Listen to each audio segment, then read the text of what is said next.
here.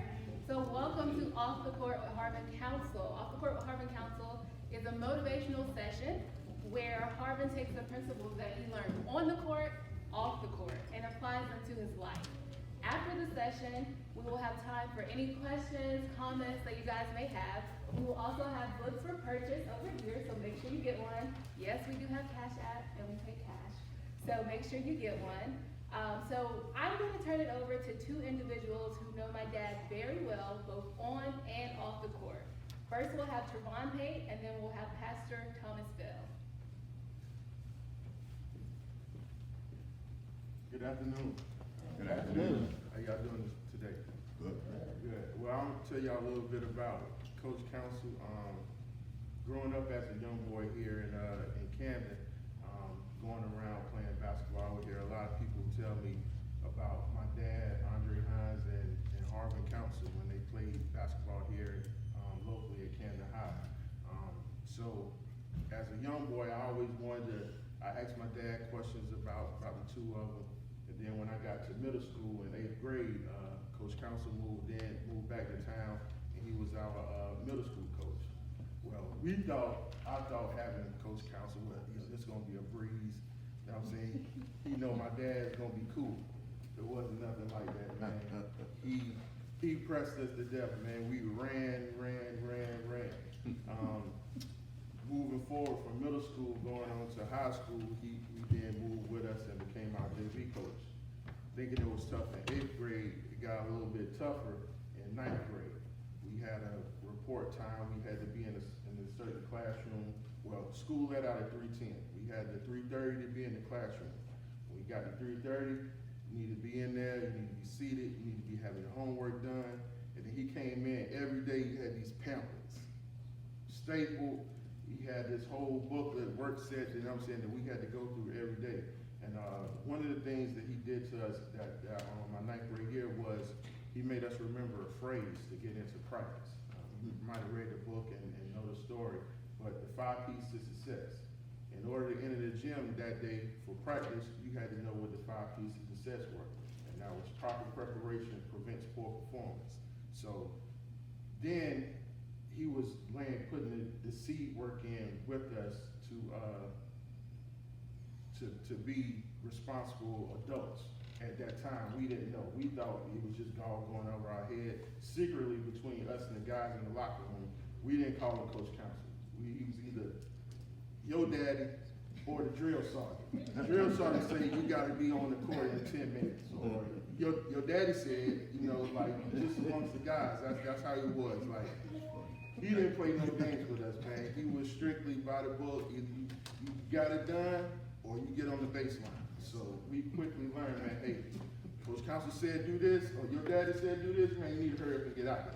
All right, so that's how it was, but going forward from that, the messages that he taught us in high school, he was all over the community, churches, everywhere, just telling us different little things like the 5 P's of success, PhD, poor, hungry, determination, just those things, man. So when we became adults, it made it easier for us to transition because we had that ground root. We had things that we can go back and rely on that made us responsible adults. So when we faced adversity, we had those things that we could fall back on.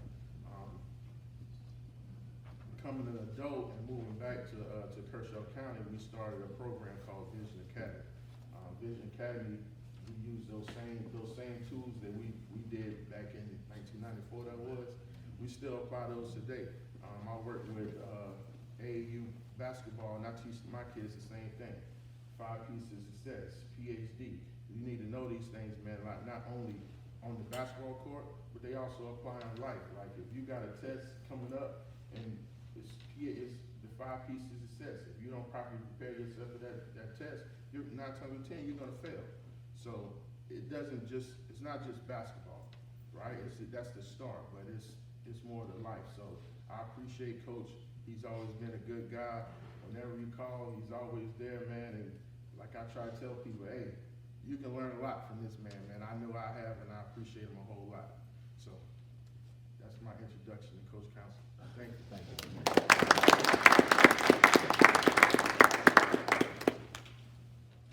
everybody coming out this afternoon to help with what we're trying to do with Off the Court with Harvin Council. I want to thank Javon for what he said, and everything he said is true. If you ever played for me, and I see some of my players here now, it was all about business, all right? And it was about the business of teaching young men how to be men, all right? Because when you grow up and when you go out here and you start facing different things in life, you need to have some type of foundation that you could build on to keep it going, okay? I just wanted to say that too, and thank Pastor Bell for what you said. Appreciate what you're doing in the community. Keep doing what you're doing, and I support you in what you're doing, okay? But before I get started, I'd like to do a little thing to get everybody kind of going, all right? Kind of like a little icebreaker, all right? So when I do this icebreaker, I need everybody to stand up for me. That's why I gotta do it, because it's taking everybody so long to stand up. That's exactly why I gotta do it. All right, so we can get you involved. And my basketball players know this, and they've seen this before, and I've done this with them before. And I've done it with a couple of sessions that I've already done, but some of you might not have been here.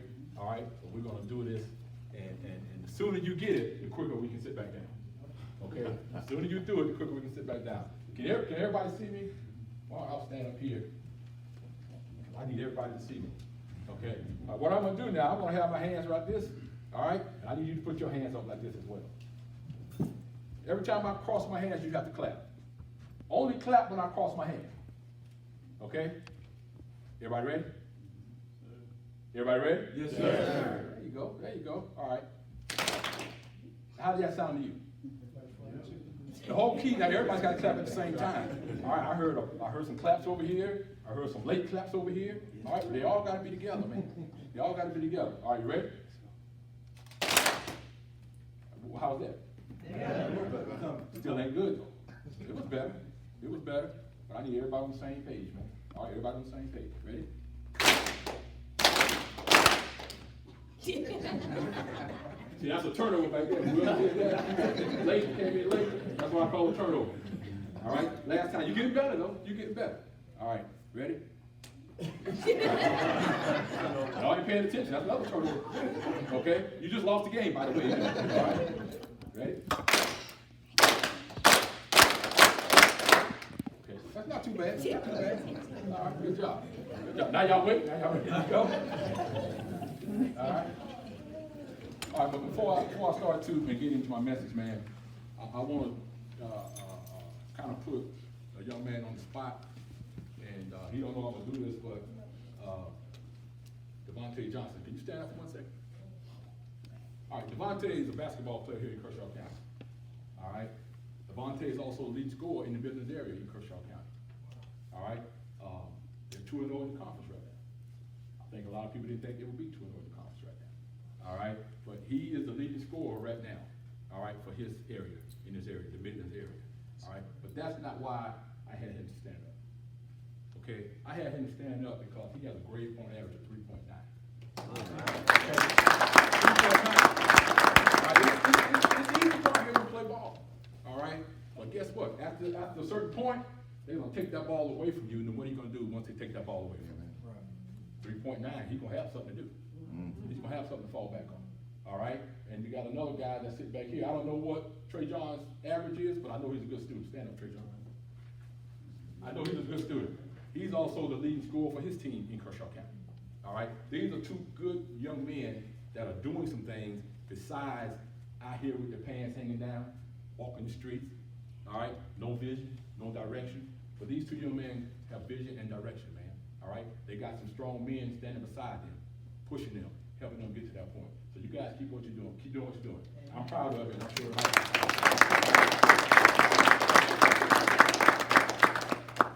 All right, so I'm gonna jump into my message, and I'm not gonna keep you long. Afterwards, if you got some questions, we can ask. If you got any comments, anything you want to share, that'll be the time to do it. Okay. Title I want to talk about is what's going on. Okay, what's going on? I'm gonna read some facts to you. All right, and then we're gonna talk about what's going on. In my humble opinion, we're gonna talk about what's going on. All right. In 1920, 90% of black boys and black girls had fathers in the home. 40 years later, in 1960, 80% of the black boys and black girls had fathers in the house. Today, 30% of the black boys and black girls have fathers in the house. That's a big jump, isn't it? That's a big jump. From 1960 to now, man, we don't have any fathers in the house. What's going on? Over 2 million Americans are in prison. What's going on? 1 in 3 black men have a likelihood of imprisonment at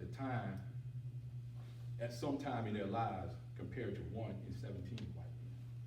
1 in 3 and 1 in what? 17. That's a big difference. What's going on? You think about this question in your mind. What's going on? Because I'm going to ask you throughout this whole time, what's going on? 1.2 million students are dropping out of school. 1.2 million students dropping. What's going on? More than 50% of black males don't complete high school. 52% of those end up in prison. What's going on? America is spending over $100,000 a year to incarcerate people. Hey Gardner, you straighten me out if I say anything wrong, man. You straighten me out and let me know now. All right? But America is spending over $100,000 a year to incarcerate somebody and only $10,000 to educate. What's going on? Think about that. What's going on?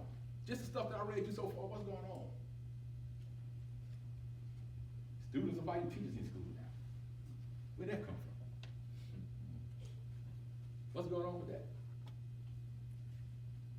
70% of prisoners, once they're released, return within 5 years. What's going on?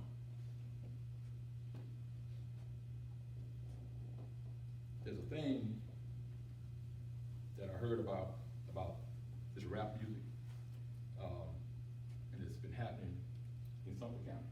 It's called Boost the Murder Rate. Anybody heard about that? Y'all hear about that? Yeah. Oh, yeah. Hey, called Boost the Murder Rate. We're gonna talk about that a little bit later. I know I just threw that out just now, but we're gonna cover that in a little bit. All right. So now, saying all those things, and I say to you, what's going on? Is there a problem? Y'all think there's a problem? Something's going on. We got to figure out how to get past all this foolishness, man. All right. So I'm gonna tell you what I think is going on. This is just my opinion. You might have your own opinion. You might agree with some. You might not agree with some. All right. This is what I think what's going on. First thing is, what are you listening to? What are you putting inside of you? What are you listening to? If you've been to one of my speakings before, if you read one of my books, inside there I talk about chopping down my tree. All right. And I lay out 7 axes that I use to chop down my tree. And one of those axes is listening. All right. I listen to something positive every day. I listen to something motivational every day. That's what I'm putting inside of me. Because whatever you put inside of you, guess what? That's what's coming out. See, we putting all this foolishness on the inside. That's why we're acting the way we're acting, man. All right? Think about that. Think about what you're putting inside, what you're allowing to come inside of you, man. All right? This is what you're seeing manifest out here in this world, man. That's exactly what's happening. All right? We got to change that. And I'm going to talk about a little bit about how you need to change that. Okay? There was a story of a guy named Ray Howard. Ray Howard was from Austin, Texas. He got pulled over by the state trooper. When the state trooper got out the car to come to the window where Ray Howard was driving the car, as soon as he got to the window, Ray Howard rolled his window down, shot the state trooper and killed him. Point blank on the spot. So after some psychological evaluations with Ray Howard, they asked him, why'd you do it? And you know what he said? He said, I was hyped up from listening to, I think it was Tupac, Gangsta NIP, and there's one more rapper, I can't remember what it was, but those were gangster rappers back in the day. He said he was hyped up from listening to that. So again, I ask you the question, what are you listening to? This man took a life because he was listening to foolishness. What are you listening to? There's a research that was done by Western Connecticut State University that found that those who listen to music with violent lyrics are more likely to be what? Violent. If you're listening to this rap music or any kind of music, if it's violent and you keep listening to it, that's what you put inside inside of you, and guess what you're gonna end up doing at some point, at some time? You're probably gonna be violent yourself. Okay, why can't you put something positive on the inside? Why can't you put something that's gonna pull up or push up instead of pull down? I have 2 sons. And my goal in their life was to make sure I model myself in front of them. So when they get older, they want to lift it up. They want to keep it going. And that's what we got to be doing. Okay? So be mindful of what you're listening to. You got people like, anybody heard of Kodak Black? See, I ain't never heard of him until my kids told me about him. Kodak Black. Where is that? Who's the other one? Young Thug. What's his name? Young Thug. Da Baby. D-A-B-A-B-Y. Da Baby. Not T-H-E, da, but da. D-A. From what I understand, he just got put in jail not too long ago. He shot a North Carolina. How Reggie? Yeah. But this is what we listen to, though, man. This is what we put inside of us. And I don't want to knock anybody that, that's making a living, but you got to understand the difference between what's real and what's not real. Put something positive in your system all the time, man. Put something positive in, because that's what's going to come out. That's exactly what's going to come out. So you know what? Look up the lyrics of some of those words, and you'll be surprised at what they're saying in those lyrics, man. And we be bouncing, jamming to them. Yeah. That's foolishness, man. That's foolishness. Okay, now we go to Sumter, man. Black folks dying every day down there. Gun violence. People shooting each other. Broad daylight. Gas stations. Downtown Sumter. What's going on? Boost the murder rate? I mean, you heard the song. Boost the murder rate. And that's what they were doing. They were boosting it. Shooting people for no reason. Why? We gotta get rid of that foolishness, man. You can't be taking somebody's life because that's what the music said do. You in these games, get up out of these games, man. All you're heading for is trouble. Once you get in, can you get out? There's what, 2 ways out. You're gonna get beat down real good, or you're gonna be dead. Boost the murder rate. And I ain't gonna talk a whole lot about that, but I need you guys to understand. I hear this stuff is real today. I remember back in my day, man, we can be playing or whatever, man, and we get into it with somebody in high school. We got into a situation with somebody in high school, we fought it out, no weapons now. You were there, you know about it. Fight each other. The next day, guess what? What's up, man? We dapping up again. Now, you know what's gonna happen now? I'm gonna get that nigga. I'm gonna kill that nigga. All he did is step on my shoe. That's all he did. But now we upset and we mad and we in a frenzy now. All because of that. What's going on? We gotta stop this foolishness, guys. We gotta stop it, man. And this is passionate to me, man, because I hate to see us out here killing each other for no reason. Other than you got on some shoes that I like and I want your shoes. Other than, you doing something that I'm not doing. So now I don't like you. You know, on the basketball team, you score more points than I score, so now I don't like you. It ain't about all that, man. It ain't about all that. Everybody with me so far? We can stop and go home now, man, if you got something.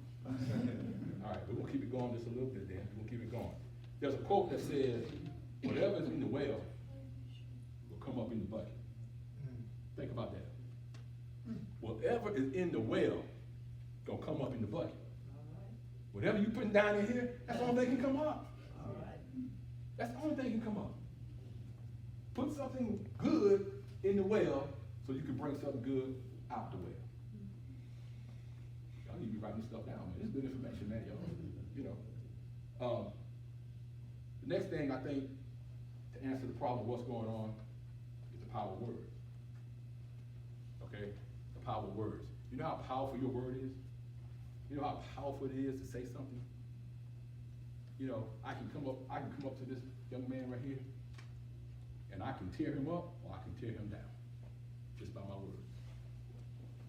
Bible says death and life is in the power of the tongue. And that tongue is what you're speaking. You know, I can come and say, hey man, you look good today, man. You look radiant, man. You just look good, man. All right, I like them shoes you got on, man. I like that shirt. And you know what what's gonna happen to him? You know what's gonna happen to his energy? His energy's gonna go up. But I can come up to you and say, man, you look like a thug today, man. What's wrong with you, man? Go comb your hair, man.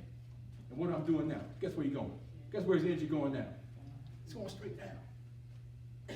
So I can make your day or break your day if you let me, just by what I say out of my mouth. That's why, parents, what are you saying to your children every day when they leave the house? Are you covering them with something positive, or are you covering them with something negative? Son, I know you can do it today. All right, have a good day. I love you. Oh, you're so stupid, man, you make me sick.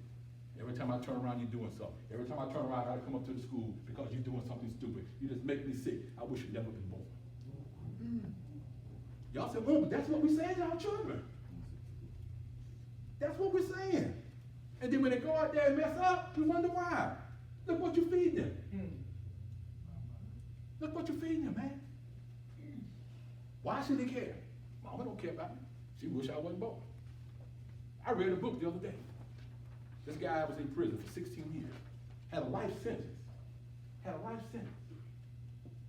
But his mama was on drugs, in and out, and that type of stuff, man. And every time she talked to him, she always told him that, you know what? I wish you was never born. Why you think he ended up in jail? I think that's part of it. That may not be the only reason, because he shot somebody and killed somebody. That's why he's in jail. But what happened before that? What led up to him getting there? Energy. That energy, man. You ain't no good. I remember I was coaching the basketball team. I was coaching at North Central at the time. We were playing Bethune. And we were down by a point. About 5 seconds left to go. One of my guards got fouled, and he needed to make 2 shots to win the game for us. So I called a timeout. And in the timeout, the guy's name was Ty. Ty Smith was his name. I said, after Ty makes these free throws, did y'all catch what I just said? I just said, oh, Ty, man, you gotta make these free throws. No, I said, after you make them.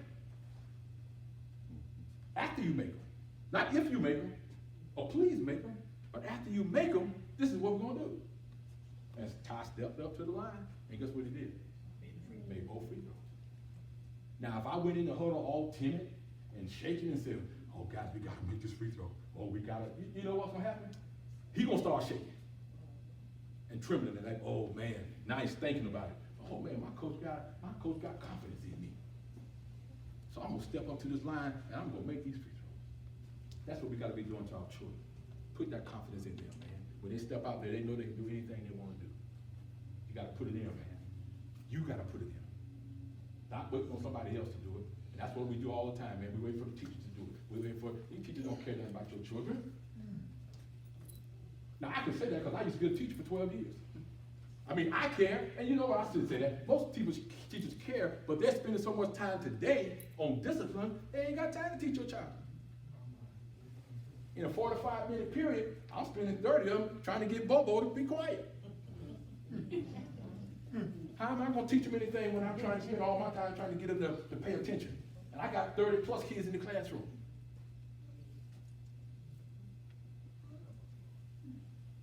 Pastor, I need you to say amen back there. Reverend Stratford, I need somebody to say amen, because y'all quiet on me, man. I need to say amen or something, man. I know this is good. Hey, if you say something now, I know it's good. But somebody, if you say amen, I'll do a lot better. I'll do a lot better. All right? There was a study done by some psychologists talking about the energy level of children. And what they did was they took this device called the ergograph and they connected it to some children that were tired. At the end of the day, they were tired. And they connected them to that ergograph. And what that ergograph does, determines your level of energy. All right, and they had some people to tell these children that were hooked up to it. They told them a lot of positive things, and they gave them a lot of praise. And you know what happened to the energy level of those children? It went through the roof. Think about it. They're tired now. This at the end of the day, they're tired. But because they got some praise, it went through the roof. But I flipped that around. Same test. But now they said a lot of negative things to those kids. And guess what the energy did? Went through the floor. Went through the floor. Words. Words are powerful. Words are powerful. All right. Another example. There was a lady that had a fever of 102. All right, that's pretty high temperature, right? She had a fever of 102. Went to the doctors, couldn't find out what's going on with her. Couldn't find out what was wrong. All right, so finally, the doctors found out that every time this lady gets mad, she says a couple of words. You know what she says? She said, "That just burns me up." Follow me. Follow me. She said, "That just burns me up." When he found out that, he told the lady, "Stop saying that for the next 2 weeks and then come back and see me." She stopped saying it, and when she got back, temperature had dropped. All because of what's coming out of your mouth. Death and life is in the power of the tongue. Be careful what you're saying out there. Because you know what? Everything you put out there in this atmosphere, it's coming back to you. It's coming back to you. Because you know what? You got a lot of wavelengths and stuff out there, all right? And whatever you put out there, it's going to connect to that same wavelength. And it's going to give you exactly back what you've been asking for. Exactly back.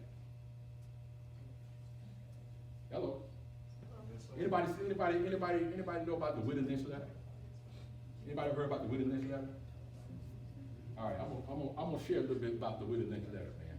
All right, and if you hadn't heard about it, this should open your eyes up to some stuff that will tell you what's going on. All right, but before I get into the letter, I wanna read a little passage from the movie called The Great Debate, and there's a movie with Denzel Washington in it. All right, and in that movie, he talked about a little passage about the Whittle Lynch letter. All right, and let me read to you what it says. It says, I need you to take the meanest, most relentless Negro and strip him of his clothes in front of the remaining male, female, and infant Negro. Tar and feather him. Tie each leg to a horse facing opposite directions. Set him on fire and beat both horses until they tear him apart in front of his Negro male, female, and infant. But do not kill him. Don't kill him. But put the what? The fear of God in him. So they can be useful for future breeding. Anybody know who Whittle Lynch is? He was a vicious slave owner in the West Indies. The slave master in the colony of Virginia was having trouble controlling their slaves.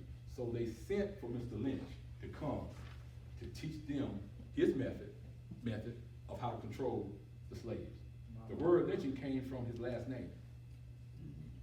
His message was very simple, but they were very diabolical. It says, keep the slave physically strong, but psychologically weak. See, now I said a mouthful right there, man. Keep the slave physically strong. Because see, I gotta keep him strong because he gotta do my field. He gotta keep me getting my money. He gotta keep me getting paid. All right? So I gotta keep him strong. But I want him weak because you know why I want him weak? Because I want to control him. I want to be able to control everything that he does. It says, keep the body, protect the mind. Keep the body, protect the mind. A lot of us are still in slavery right now. We're in slavery right here. We're in slavery right here, man. Nobody can stop you from doing what you want to do if you want to do it. But we got to get out of that mentality of we're locked down, we can't do this, we can't do that. You can do whatever you want to do. Now, is it going to be easy all the time? No, it ain't always be easy. But you got to step out there and you got to do it. Okay? You got to step out there and you got to do it. All right, there's another passage from, anybody ever heard of Dr. Carter G. Wilson? This is the next thing on control, and then I get into the letter. He says, and y'all need to listen, man. I wish I had typed this up where I could hand this stuff out, because these are passages that I'm reading. They're powerful. And you need to hear it more than just this one time that you hear it from me. All right? It needs to be repetition. All right? So you can get it down inside of you. All right? But this is what Carter G. Wilson said. He said, if you can control a man's thinking, you do not have to worry about his actions. If you can control a man's thinking, you do not have to worry about his actions. When you determine what a man should think, you do not have to concern yourself about what he will do. If you make a man feel that he is inferior, you do not have to compel him to accept an inferior status. For he is justly an outcast. You do not have to order him to the back door. He will go without being told. And if there is no back door, his very nature will demand one. That's control. That's control. And a lot of us are in that state of control right now. You gotta shake that off. You gotta get rid of that, man. You gotta get rid of that. All right? All it's doing is stopping you and holding you back. All right? We need everybody in here to take another step. If you got something that you wanna do, step out there and do it, man. Don't let anybody control you and say, well, I don't think you'll be a good this, or I don't think you'll be a good that. That ain't their decision. Right, that's right. That's not their decision. Now, you can make it be their decision by saying, okay, you're right. But no, you don't have to fall for that. Right. No. You can do whatever you want to do. My high school guidance counselor told me I never graduated from college. Guess what I did? Graduated from college. Anytime somebody tell you that you can't do something, you know what that should do? That should pump you up to prove them wrong. Pump you up to prove them wrong, man.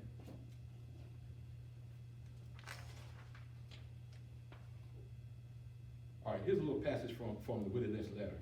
And I recommend that you guys Google it and read it if you haven't already. But I'm not gonna read the whole thing to you, but I just wanna give you a little bit. But it says, don't forget, you must pitch the old black male versus the young black male. And the young black male against the old black male. You must use the dark-skinned slaves versus the light-skinned slaves, and the light-skinned slaves versus the dark-skinned slaves. You must use the female versus the male, and the male versus the female. You must also have white servants and overseers distrust all blacks. But it is necessary that your slaves trust and depend on you only.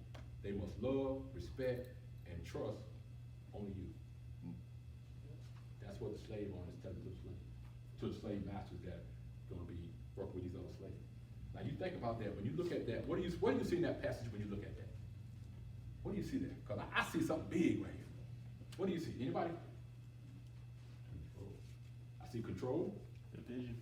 Division. A little bit deeper. Power. All right, I'm gonna read this right here one time, and then I want you to get it. It says, don't forget, There's a lot of authority in that. a lot of authority, all right?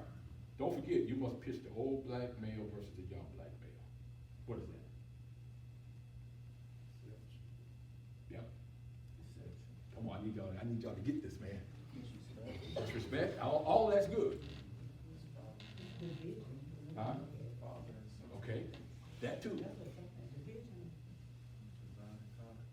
Listen to it again.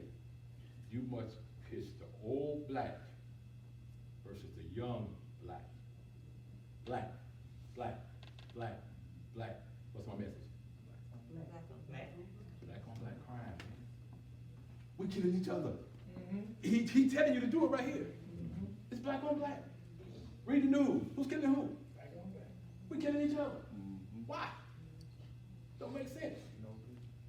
But see, this goes back to that slave mentality. This goes back to 1712 in the colony of Virginia, where Willie Lynch is talking about. And he's talking about the light skin versus the dark skin. Y'all ever seen the movie School Days? With Spike Lee? You know what that movie was about? It was about the light skin against the dark skin. Look it up if you don't believe me.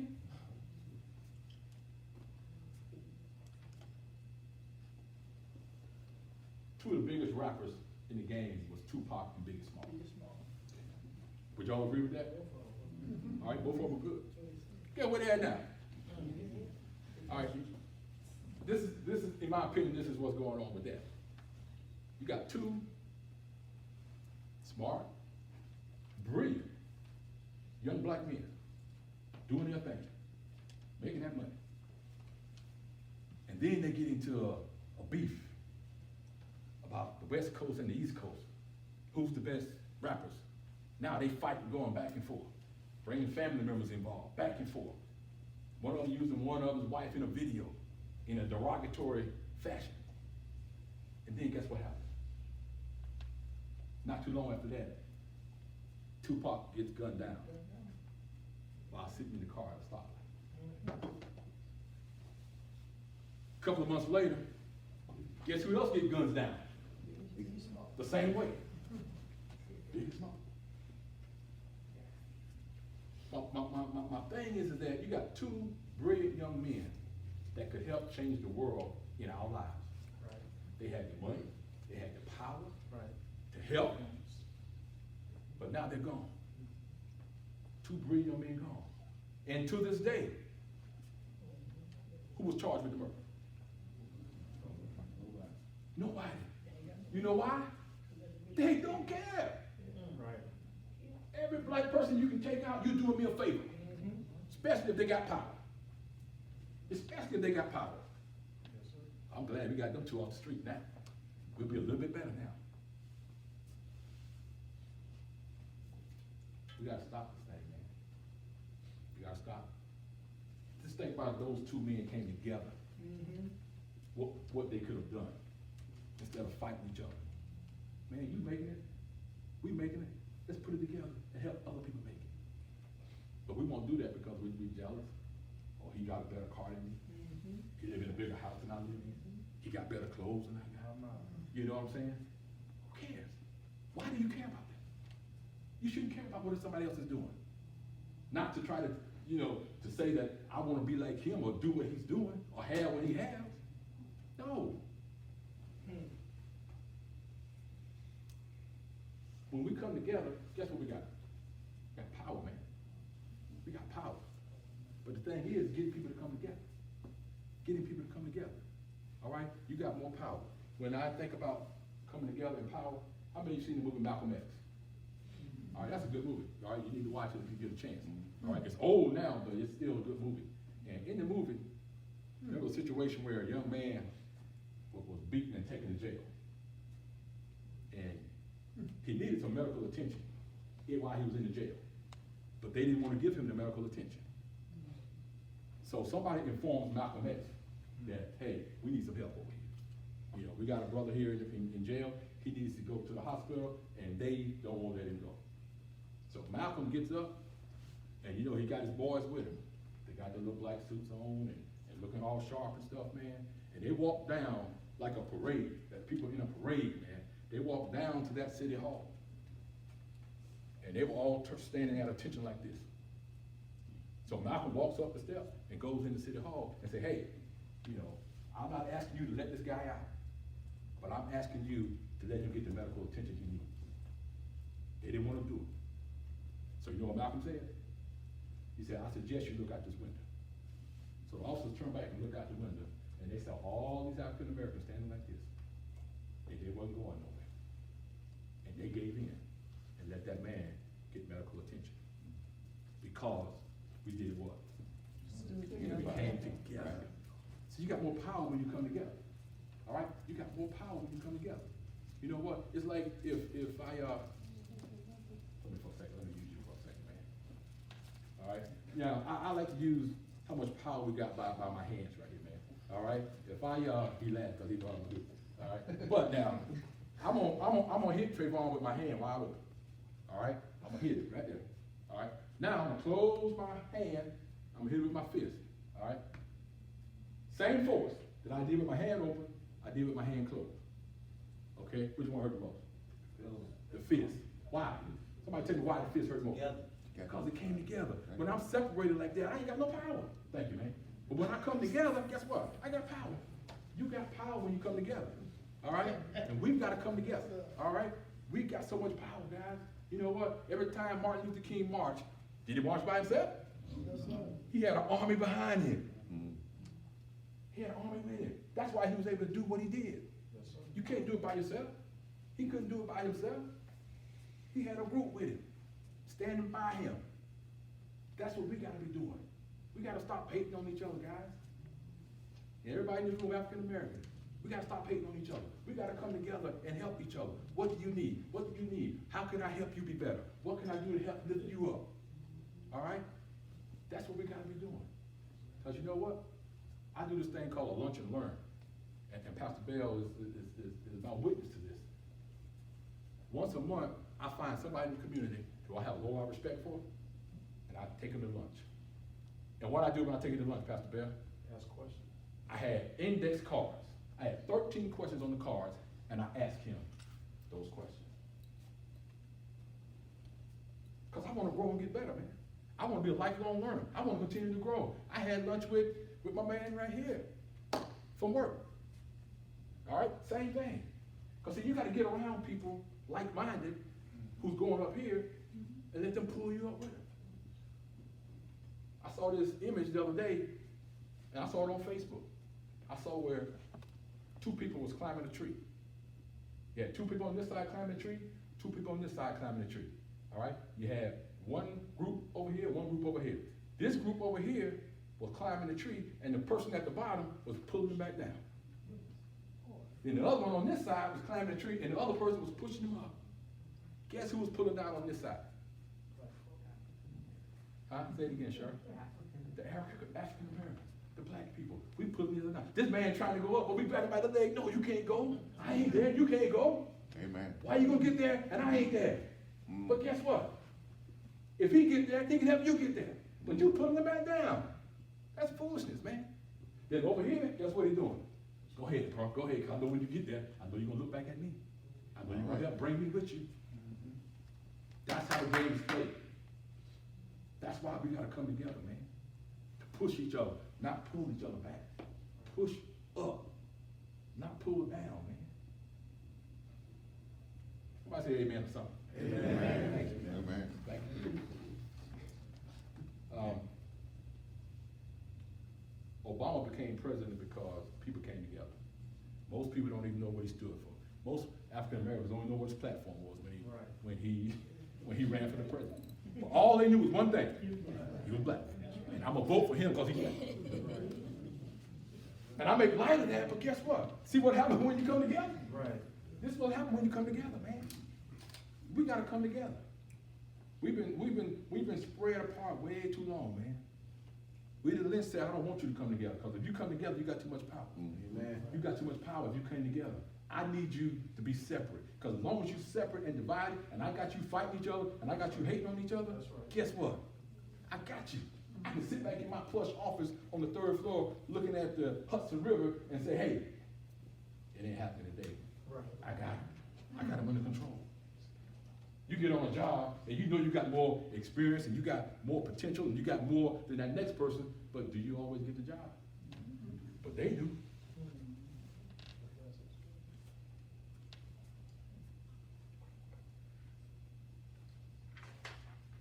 I'm coming to a close, guys. I'm coming to a close. Bear with me. Bear with me. And see, whatever I say, I just want you to take one thing away. You ain't got to take everything I say today. I don't want you, because if you do that, you ain't gonna remember half of it. Lock in on one thing and roll with that. It'll make a change. It'll make a difference. All right? If you just lock in on one thing, all right, it'll make a difference. There was a quote by Mother Teresa that says, I cannot do what you can do. You cannot do what I can do. But what? But together, we can do great things. I can't do what you can do, and you can't do what I can do. But guess what? When we bring those two things together, we can do some great things. We can do some great things.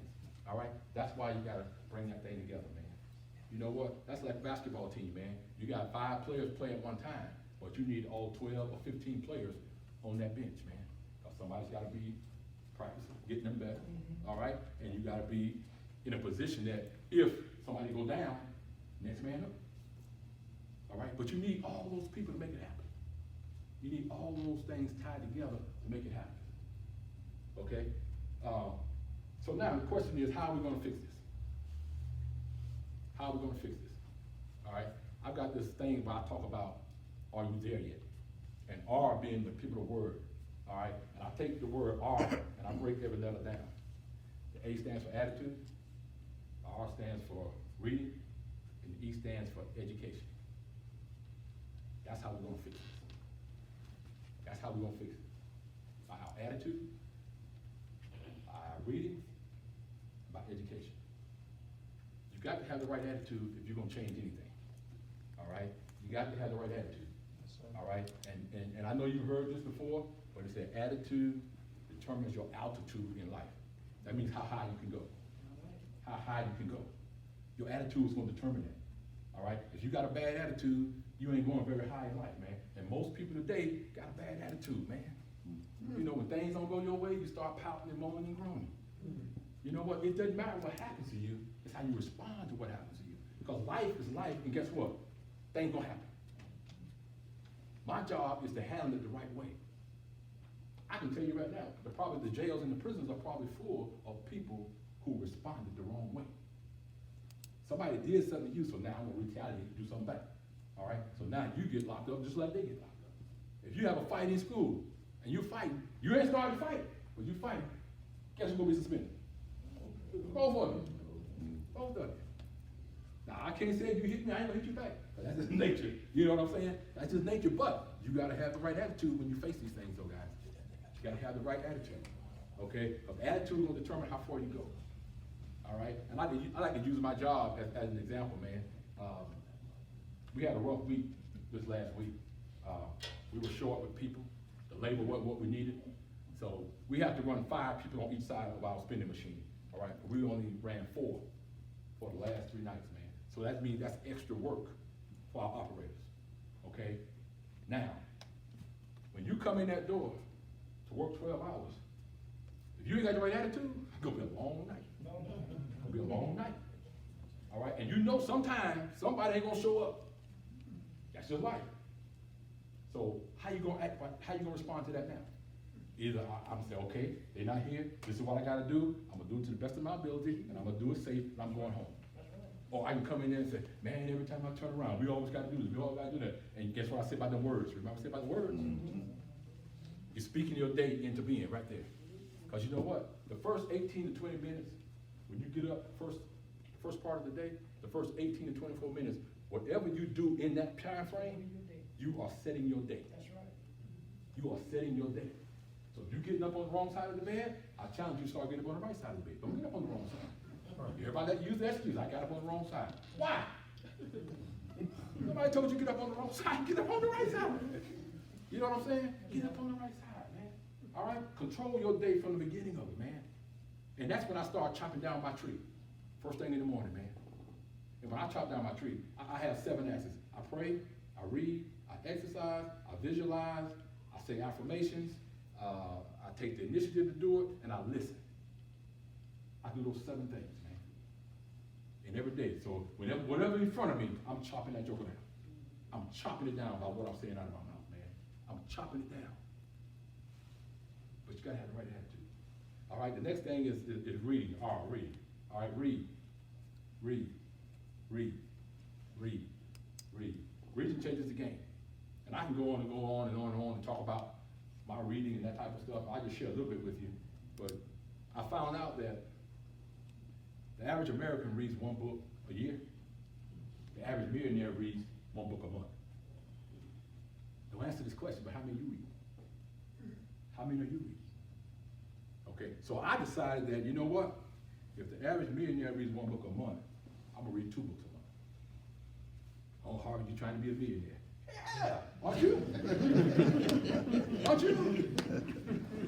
But that's not my goal. You know what? I want a millionaire mindset. You see what I'm saying? I want that millionaire mindset. That's what I want. Okay? And as long as I got that, you know what I'm saying, I can keep it moving. And every year since 2015, I've been doing that, man. My goal has been to read 24 books a year. All right? In 2018, I read, you remember what I forgot now, I read so many books. In 2018, I think I read 33 books. That's way over my goal. Last year, how many books I read last year? And the year just ended. I read 39 books. All right? And we're in the middle of January right now. Guess how many books I read so far? I read 4 books already this year. And about to be finished with my 5th one. And I'm gonna tell you guys, since I started reading, I was here. I game here now. Oh, y'all can't mess with me. I'm getting tight now. I'm telling you. And it's all because of what? Because I'm reading, man. A lot of this stuff I'm telling you now is in a book somewhere. But guess what? We don't know it because we won't do what? Read. We won't read. Anytime they don't want you to know something, you know what they do? They put it in a book. Because you ain't gonna open the book up and read. You know what? They had this thing in school that said, readers are leaders. Everybody ever seen that before? And I used to look at that, man, I said, oh man, that stuff is corny, man. But through my study and through my research, everybody that's millionaires talk about how many books they read. That's why they're leaders. Readers become leaders.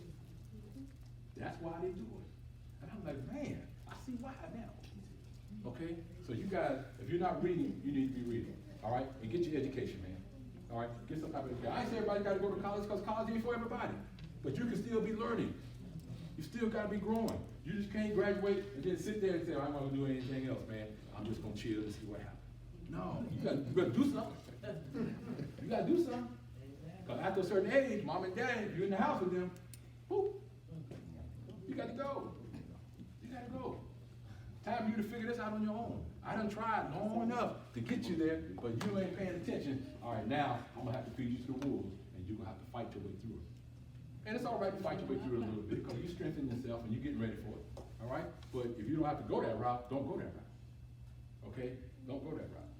All right? And when I talk about education and I talk about reading, I ran across a thing the other day that I was reading. And I'm going to read this to you and share this with you. But I want you to tell me who this person is, if you can. It says, very soon after I went to live with Mr. and Mrs. R, she very kindly commenced to teach me the ABCs. Mr. R found out what was going on and forbid her to instruct me any further, telling her, among other things, that it was unlawful as well as unsafe to teach a slave to read. To use his words, father, he said, if you give a nigger an inch, he will take a yard. A nigger should know nothing but to obey his master, to do as he said or as he is told to do. Learning would spoil the best nigger in the world. Now he said, if you teach that nigger how to read, there would be no keeping him. Right. It would forever unfit him to be a slave. It will forever unfit him to be a slave. Their words sank deep into my heart, stirred up sentiments within that lie slumbering, and called into existence an entirely new train of thought. For that moment, I understood that reading and knowledge was the pathway from slavery to freedom. Anybody know who said that? Is that Frederick Douglass? Frederick Douglass. Frederick Douglass, man. The last thing he said is, I understand that reading and knowledge was the pathway to get me from slavery to freedom. The pathway to get me from A to B. See, some of you still stuck on A. The pathway is laid out there for you, but you gotta take it. You wanna stay a slave or you want freedom? You want knowledge or you want, or you wanna stay stuck? You gotta get out of there. You gotta get out of there. It's been laid, man. We got more knowledge out here today through the internet. You ain't got no reason not to read something. Amen. You can find anything you want. I was working on my car the other day, man, and I didn't know how to do it. You know what I did? Google it. And it took me straight there and I fixed it. And the car's running. So anything you want is out there. You just gotta go, take the time, do the research, put it in, and just do it. Okay? And do it. Okay, 2 more things and I'll be done. All right? There's a poem that says, from, anybody heard of the poem Invictus? Invictus, this is a poem that Oprah Winfrey uses a lot, man. She talks about this a lot. But this is one little stanza on that poem that I wanna mention to you. It says, "It matters not how straight the gate, how charged with punishment the scroll. I am the master of my fate. I am the captain of my soul." Let me read that again, because y'all still looking at me like I am. I said, y'all need to hear that, man. Y'all need to hear that. Okay? Hey, you're the master of your soul. Can't nobody stop you but you. What do you want? What do you want to do? You're the captain of your own ship. Where's it going? Where's that ship leading to? You lead that. You lead it. It matters not how straight the gate, how charged with punishment the scroll. I am the master of my fate, the captain of my soul. That's deep there. That's right, Ryan. That's deep. That's real deep. And I want to close with this. This is advice to the people.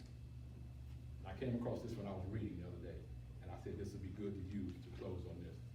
It says, do all the good you can, by all the means you can, in all the ways you can, in all the places you can, at all the times you can, to all the people you can, as long as you what? You can, as long as you can.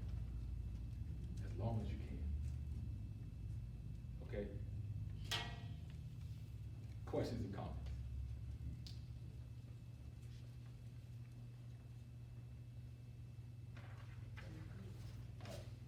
Somebody say something now. I done been up here sweating now. Somebody can say something. Yes, I ma'am. just want to say that I enjoyed the session. I hope that my son did too. I gained a lot of knowledge and took a lot of notes, so thank you. Great, appreciate that, appreciate that. That's what I need to hear. Somebody else need to say something too, man. You know, I just talk about words, man. Hey, get that energy up. I'll say something. Okay.